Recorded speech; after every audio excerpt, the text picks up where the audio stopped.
Jsem Pepa. Já jsem Luboš. A právě se nacházíme v Moravskoslezském kraji.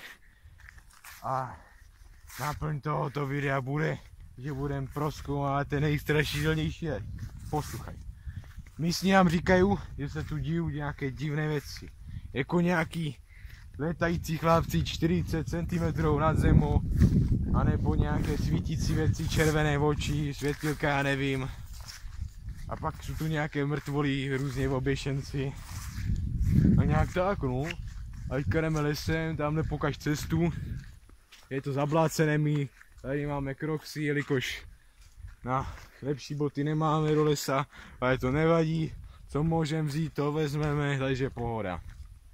A jak jsme viděli nějaký ten terén, že všichni youtubeři si dělají trička, tak my máme vlastní crew trička s páčidlem. To znamená, že prozkoumáváme lesy a všechny takéto záhady a různě. To je, jsme fajní, jsme borci a jsme jin. Rozumíte? Dobré. Střídnuli jsme video, jelikož tam byly samé bažiny a to natáčet, jak my v kroksách a žabkách zabrodíme přes ty bažiny, to je příšerné. Nevadí. Kámoš se šel vychcát, mě tu nechal samotného, za chvilku mě dožene a uvidíme, no. Ty vole, co to je, kurva? Hej, co to sakra je? Vidíte to taky? To není možný. Hej, co to je? To nedokážu popsat. Luboši! Přestaň chcát a pojď sem! Dobré, dobré. Luboši, pojď sem. Hej, kámo, to mi neuvěříš. Tamhle se zlítala nějaká mikina, nevím, to byl bez tak nějaký hubený cápek. Jak všichni říkají, 40 cm, já jsem to odměřil nějakou tou mojí mozkovou matikou a doopravdy to bylo 40 cm. Ale hovno. To není možné. Počkej, já to vůbec nechápu. Oni nám, jak je to možné, toto jsem viděl v seriálu a mamka mi říkala, že to není možné, že prostě to není ani fyzicky nějak psychologicky doložené. To není možné, Luboši. Co si o tom myslíš? Že by ten myslivec Mirek měl pravdu? Jo, nevím. Lidi, zde máme důkaz. Paranormální aktivity existují. Dobrý, jdeme. Luboši. Kámo, co to je? Co? Víš to světlo? Ty já nevím, co to je. To je nějaký barák, ne? Já nevím. Já myslím, že to je auto. Počkej. Hej, zase nějaké paranormální aktivity. On nám Mirek fakt nelhal. On nám nelhal, ti říkám. To je normálně nenormálné. Tady jsou světla, ono tady straší. Hej, kámo, ono se to hýblo, do prd. Co budem dělat? Počkej, já nevím.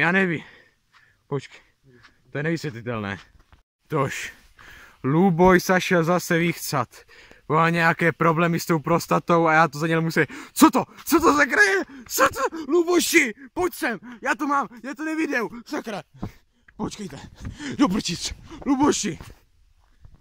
Lidi, Luboš, nevím kde je. Ztratil jsem to a uběhl jsem asi tak o 5 metrů dál. Víc nedoběhnu, běhám jenom ve hrách shiftem a viděl jsem to v Counter Strikeu. Nevadí. Bohužel bez Luboše vám tady ukážu strom oběšenců. Normálně to jsou pověsti tam u toho, že to lidi nutí se zabít. A tady je datum nějaké osoby, která zde umřela. Sakra! Ne! To si děláš srandu. Oni to nepohřbili. Diváci, my budeme bohatý. My budeme mít YouTube money. Já to mám na videu všechno.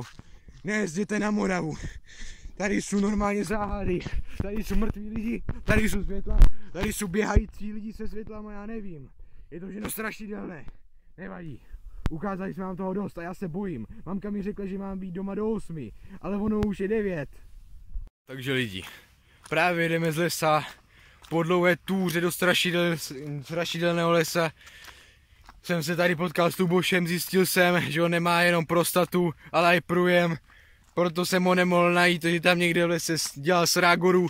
Teďka jdeme domů a jde si tam prostě utřít zadek, jelikož my tu psi jsme si prostě nečekali jsme, že v tom lese budeme pokládat nějaké ty kabely. A proto jsme si nezali žádné kapesníky. Ale prostě jdeme domů, už je dávno po 9, dostaneme z prdea od našich maminek budeme mít zákaz na počítač, nebudeme moc hrát Counter-Strikey, ale to nevadí. Máme vás rádi, dávajte liky, komentujte, odběrujte a kupte si naše trička Crew, protože jsou super a stylový, jo? Takže zdarec!